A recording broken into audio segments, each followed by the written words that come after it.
While authorities across the United States were frantically hunting enemy spies in crowded cities, a very different kind of terror was quietly waiting in the misty, isolated woods of rural England. A teenage boy searching for a simple bird's nest reached deep into the dark, narrow hollow of a towering wych elm. Instead of fragile eggs, his fingers brushed against a cold, grinning skull tangled in rotting human hair. What began as an innocent childhood trespass quickly morphed into one of the most chilling, bizarre, and baffling unsolved mysteries of the 20th century. It was Sunday, April 18th, 1943, in the heart of Worcestershire, England. The world was consumed by the relentless machinery of the Second World War, but the dense, ancient thicket of Hagley Wood remained untouched by the distant roar of bombers. The woodland, part of the sprawling private estate belonging to Lord Cobham, was strictly off-limits to the public. However, the lure of the untamed forest was too much to resist for 4 local teenagers: Bob Farmer, Robert Hart, Thomas Willets, and Fred Payne. The boys had slipped past the boundaries of the estate, intending to spend the afternoon illegally poaching for bird eggs, a common if frowned upon wartime pastime. As they navigated the heavy undergrowth, their attention was drawn to a massive, gnarled wych elm tree. The wych elm, often associated with Celtic folklore and dark superstitions, loomed over the boys with its sprawling branches and a distinctly hollowed-out trunk. Believing the dark cavity would make a perfect nesting spot for birds, young Bob Farmer decided to investigate. He hoisted himself up the rough bark, peering down into the gloomy depths of the hollow trunk. Deep inside the natural wooden chamber, a flash of white caught his eye. Assuming he had stumbled upon the discarded remains of a dead animal, perhaps a sheep or a fox that had crawled inside to die, Bob reached his hand into the tight space. His fingers wrapped around the smooth, rounded object, and he pulled it up toward the fading afternoon light. The realization of what he was holding struck him with paralyzing dread. It was not an animal skull. Staring back at him from the hollow eye sockets was a human face with a full set of teeth still embedded in the jawbone. Tangled patches of decaying, matted hair still clung stubbornly to the bone, a grotesque remnant of whoever this person had once been. Terrified and acting on pure instinct, Bob dropped the skull back into the shadowy belly of the wych elm. He scrambled down the tree, breathless and pale, relaying the horrifying discovery to his friends. The boys were paralyzed by a unique kind of adolescent fear. They had found a human corpse, but they were also trespassing on Lord Cobham's land. In the strict, unyielding society of 1940s Britain, the boys were terrified of the severe punishment that would surely follow if they admitted to being in Hagley Wood. Shaken to their core, the 4 teenagers made a solemn pact of silence, vowing to never speak of the grinning skull in the tree to anyone. They returned to their respective homes, attempting to bury the trauma of the afternoon under the guise of normalcy. For the youngest of the group, Tommy Willets, the burden of the secret proved to be unbearable.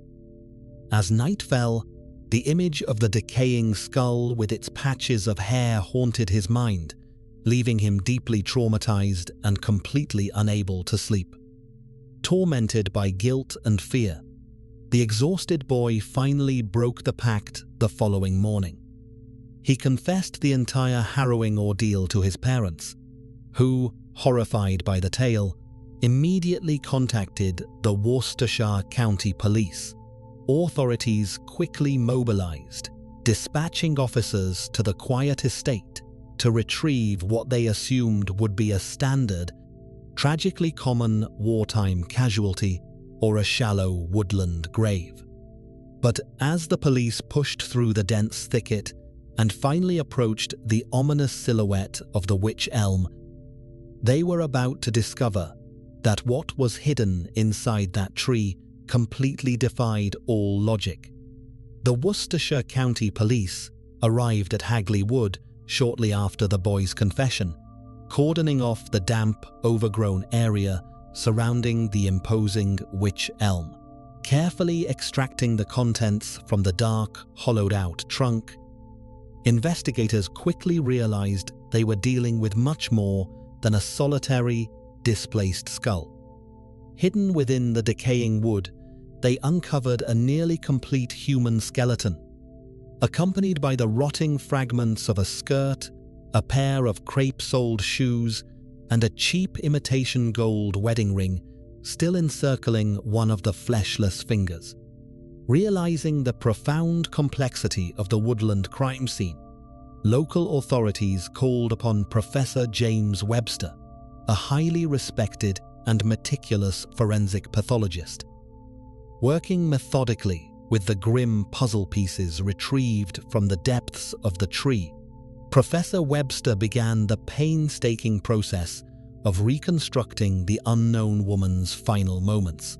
Through a careful examination of the skeletal remains, Professor Webster concluded that the victim was a female, likely standing around 5 feet tall and aged between 35 and 40 years old. Furthermore, by analyzing the state of decomposition and factoring in the specific, sheltered environment within the hollow tree, he estimated that she had been dead for approximately 18 months prior to her discovery. This precise calculation placed her tragic demise somewhere around October of 1941, right in the thick of the Second World War. The most disturbing revelation, however, came when Webster examined the skull and identified the exact cause of death. Lodged deep within the victim's throat, tightly packed behind her jaw, was a piece of crumpled taffeta cloth. The woman had not succumbed to the harsh elements or a sudden illness. She had been violently asphyxiated, the fabric forced into her mouth to silence her forever. It was Professor Webster's subsequent deduction regarding the placement of the body that sent a true chill through the investigation. He noted that the opening of the wych elm's trunk was incredibly narrow, far too tight to accommodate a human body that had stiffened after death.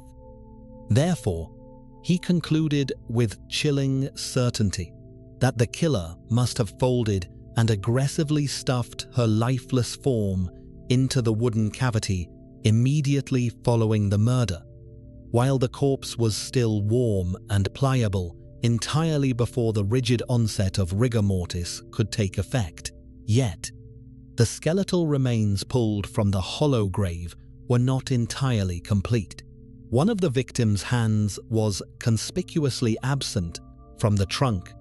A subsequent meticulous search of the dense undergrowth surrounding the wych elm eventually revealed the missing appendage. The hand had been deliberately severed from the arm and buried, its bones scattered in the damp soil a short distance away from her wooden tomb. Armed with Professor Webster's comprehensive forensic profile, the police now possessed a definitive timeline, a gruesome cause of death, and a terrifyingly calculated method of concealment. But despite these crucial details, they still lacked the single most important piece of the puzzle: the victim's identity. The investigation quickly stalled, hitting a frustrating dead end among the thousands of missing persons files generated by the chaos of the Blitz, until a mysterious, taunting message suddenly appeared on a brick wall. Despite Professor Webster's precise timeline and the chilling details of the asphyxiation, the police soon found themselves staring at an impenetrable wall. Investigators tirelessly cross-referenced the skull's dental records against thousands of missing persons reports across the country, hoping to find a match for the woman in the tree. Yet, As weeks turned into months, the sheer volume of transient populations, displaced families, and the chaotic administrative reality of wartime Britain worked entirely against them. Every promising lead dissolved into a dead end, leaving the victim as a nameless Jane Doe, seemingly forgotten by the world she had so violently left behind. Just as the Hagley Wood case threatened to go completely cold, a bizarre and highly public development abruptly shifted the trajectory of the investigation. Sometime between the bitter winter of late 1943 and the early months of 1944, a series of mysterious messages began to appear across the West Midlands and Greater Birmingham area. Written in stark, prominent white chalk upon the war-torn brick walls of local buildings, the anonymous graffiti initially posed a very specific, unsettling question. Who put Luabella down the wych elm? Shortly thereafter, the message was refined and shortened, appearing with haunting consistency in a more iconic, rhythmic phrase, "Who put Bella in the wych elm?" Instantly, the anonymous corpse had a name, and the tragic victim was permanently dubbed Bella by both the captivated press and the frightened public. However, the sudden appearance of the chalk writing ignited a terrifying wave of paranoia throughout the tight-knit community. Who was wandering the darkened, blackout-compliant streets at night to leave these cryptic questions? Was it the brazen killer himself, arrogantly taunting the baffled local police force with his intimate knowledge of the crime scene? Or perhaps it was a guilt-ridden witness, a local who knew the victim's true identity but was too terrified of the murderer to step out of the shadows and make an official statement. A chilling realization settled over the region. The people of Worcestershire could not shake the deeply unsettling thought that the author of the graffiti, whether a ruthless murderer or a silent accomplice, was quietly walking among them. They were sharing the same streets, perhaps even queuing for wartime rations in the same local shops, harboring a dark secret they refused to fully share with the law. As authorities desperately hunted for the elusive graffiti artist in the hopes of finally unmasking Bella, a completely different faction of experts was examining the forensic evidence. While the police chased chalk across brick walls, prominent academics began to look closely at the wych elm itself, proposing a terrifying new theory that would perfectly explain the disturbing mystery of Bella's severed hand. As the chalk graffiti continued to taunt the authorities, the narrative surrounding the Hagley Wood victim began to undergo a profound and macabre transformation. The case slowly drifted away from the realm of a standard homicide investigation and waded deep into the murky waters of British folk horror. While the bustling cities of wartime England were fiercely focused on the terrifying realities of aerial bombardments, industrial production, and rationing, the isolated rural villages still harbored deep-seated, ancient pagan beliefs in the shadows. In the darkened, misty countryside, superstitions passed down through generations held as much weight as the morning news, creating the perfect fertile ground for rumors of dark rituals and witchcraft. In 1945, this sinister undercurrent was given sudden academic validation by Dr. Margaret Murray, a prominent anthropologist and folklore scholar from University College London. Reviewing the peculiar forensic details of the Bella case, Dr. Murray proposed a dark hypothesis that completely reframed the scattered evidence. She suggested that the murder was not the tragic result of a sudden domestic dispute or a random robbery, but rather a meticulously executed occult ceremony. Dr. Murray drew specific attention to the killer's highly unusual choice of a wych elm for a grave. In ancient British folklore, the wych elm is deeply entangled with legends of witchcraft and hidden woodland spirits. Historically, the wood of the tree was believed to possess mystical properties that could either ward off evil entities or, conversely, act as a supernatural prison. According to Murray's unsettling theory, the killer did not simply hide Bella's body in the hollow trunk out of mere convenience. They intentionally entombed her within the wych elm, specifically to trap her spirit, ensuring that her restless ghost could not escape into the mortal realm to seek vengeance against her murderers. Furthermore, the anthropologist offered a chilling explanation for the most baffling detail uncovered by Professor Webster's post-mortem. The severed hand buried a short distance from the tree. Dr. Murray linked this gruesome mutilation to the ancient, dark ritual of crafting a hand of glory. Rooted deep in European folklore, a hand of glory was a horrific talisman created from the severed hand of a dead person, typically a murder victim or a hanged criminal. The flesh would be pickled, dried, and sometimes fitted with candles rendered from human fat. According to these dark rural legends, when a thief lit the fingers of this macabre artifact, it would cast a powerful spell that paralyzed everyone inside a targeted house, placing them into an unbreakable sleep while the intruders plundered their belongings with absolute impunity. For a terrified public already unnerved by the ghostly chalk messages appearing on brick walls, the prospect of a murderous coven operating in the West Midlands was thoroughly paralyzing. The idea that someone was actively harvesting human remains for dark magic added a suffocating layer of supernatural dread to the already overwhelming anxieties of the war. It painted a terrifying picture of a killer who was not merely violent, but ideologically driven by ancient, malevolent forces. Yet, as the global conflict finally drew to a close and the smoke began to clear over a fractured Europe, the shadows of pagan witchcraft slowly started to recede, giving way to a different kind of paranoia. The investigation was about to pivot dramatically. The archaic theories of the occult would soon be completely overshadowed by a far more modern, highly organized, and deeply insidious threat: a suspect inextricably linked to the terrifying world of international espionage.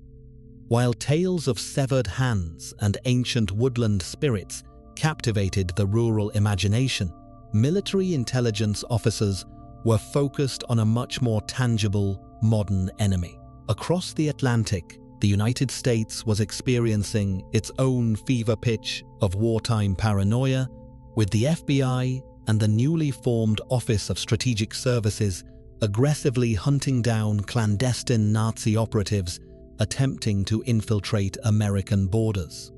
Espionage was a very real, incredibly terrifying threat in 1941, and Britain was fighting the exact same invisible war on its own soil. The West Midlands was a critical industrial powerhouse, churning out the vital munitions, aircraft parts, and weaponry that kept the Allied forces alive. This strategic importance made the region a prime target for German intelligence, leading investigators to formulate a far more grounded, yet equally sinister, theory. Bella was a Nazi spy who had been quietly eliminated in the shadows of the English countryside. This thrilling espionage narrative found its strongest anchor in the heavily documented case of Josef Jakobs, a German intelligence agent who was captured by the Home Guard shortly after parachuting into the potato fields of Huntingdonshire in early 1941. When British authorities interrogated Jakobs, who would ultimately hold the grim historical title of being the very last spy executed by firing squad in the Tower of London, they discovered a photograph of a striking woman hidden among his possessions. she was swiftly identified by intelligence services as Clara Bauel, a glamorous German cabaret singer who had been secretly recruited as a covert operative for the Nazi regime. The circumstantial connections between the missing German singer and the decaying corpse in the Wych Elm seemed startlingly plausible to desperate investigators trying to close the case. Before the devastating outbreak of the global conflict, Clara Bauel had spent a significant amount of time performing in various venues across the United Kingdom, reportedly acquiring a highly convincing Birmingham accent along the way. Intelligence rumors suggested that her specific, highly classified mission was to parachute into the West Midlands completely unnoticed, seamlessly blend into the local population, using her practiced regional dialect, and gather critical intelligence on the sprawling British munitions factories operating around the clock in the area. If the skeleton in the tree was indeed Clara Bauel, her brutal asphyxiation and subsequent concealment demanded a ruthless, calculated explanation. Had the glamorous cabaret singer suddenly decided to double-cross her German handlers, leading to a quiet, lethal assassination by her own compatriots deep within the isolated woods? Or perhaps more unsettlingly for the local residents, had she been quickly intercepted by ruthless British counterintelligence operatives who deliberately eliminated the threat entirely off the official record, folding her body into the rotting trunk of the Wych Elm to avoid inciting a widespread public panic? Tied neatly together with the undeniable intrigue of wartime espionage and secret government operations, the Clara Bauel hypothesis offered a highly satisfying, cinematic conclusion to a deeply unsettling mystery. For decades, the public and many respected historians alike comfortably accepted this glamorous narrative of parachuting cabaret singers and clandestine assassinations as the absolute, logical truth behind the Hagley Wood skeleton. It remained the undisputed leading theory for over half a century, surviving unchallenged until British intelligence finally decided to open their sealed vaults. For over 70 years, the captivating tale of a betrayed Nazi cabaret singer remained the undisputed explanation for the skeleton in Hagley Wood. However, in 2016, modern researchers and historians finally gained access to newly declassified MI5 intelligence files, hoping to find the definitive smoking gun. Instead of confirming the cinematic espionage plot, the heavily redacted military documents completely dismantled the Clara Bauel theory piece by piece. The meticulous dismantling of the myth began with cold, irrefutable biological facts that had been conveniently overlooked in the public's rush for a sensational story. Official German records documented the real Clara Bauel as a remarkably tall woman, standing at exactly 5 feet and 11 inches. In stark contrast, Professor James Webster's original 1943 autopsy report definitively proved that the unidentified woman folded into the Wych Elm stood no taller than 5 feet. The severe discrepancy in physical stature made it biologically impossible for the glamorous spy and the woodland victim to be the exact same person. The absolute final blow to the espionage hypothesis came with the undeniable, documented proof of Clara Bauel's actual fate. Extensive genealogical research and recovered wartime death certificates revealed that the German singer never even set foot in the West Midlands. Clara had tragically passed away from accidental veronal poisoning in a Berlin hospital in December of 1942. By the time Clara took her final breath in Germany, the nameless woman known as Bella had already been decaying inside the dark, hollow trunk of the English tree for well over a year. stripping away the thrilling allure of international spy rings and the chilling romance of ancient occult legends, leaves behind a reality that is far more deeply tragic. When the fascinating narratives of wartime espionage and witchcraft evaporate into thin air, what ultimately remains is simply the brutal, senseless murder of an ordinary, vulnerable human being. This stark realization forces us to confront the profoundly sad and chaotic reality of the Second World War. Across Europe and the British Isles, millions of individuals were displaced from their homes. Entire cities were abruptly reduced to rubble by relentless bombing campaigns, and countless civic records were permanently turned to ash. In this terrifying environment of overwhelming industrialized global slaughter, marginalized individuals easily slipped through the cracks of a broken society. It is highly probable that Bella was a transient sex worker, a desperate refugee fleeing the devastated cities, or a tragic victim of severe domestic abuse. She was a woman whose sudden, violent disappearance went entirely unnoticed by a panicked world that was already hopelessly distracted by the daily, staggering casualties of a devastating war. Over 8 decades have passed since 4 teenage boys made that grisly discovery on Lord Cobham's estate, yet the murder in Hagley Wood firmly remains one of Britain's most baffling and enduring cold cases.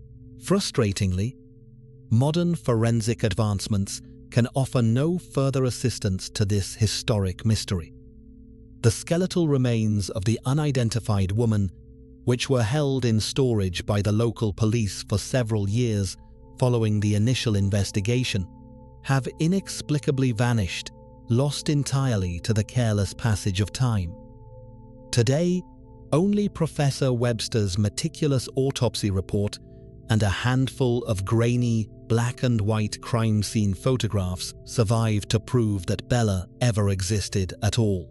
But while the physical evidence has disappeared, the phantom of the Witch Elm refuses to be forgotten.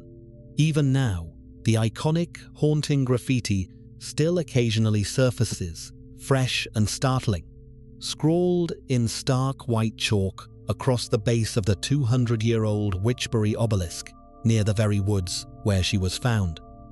It stands as a ghostly, persistent reminder of the nameless woman who was violently silenced and shoved into the dark heart of a hollow tree.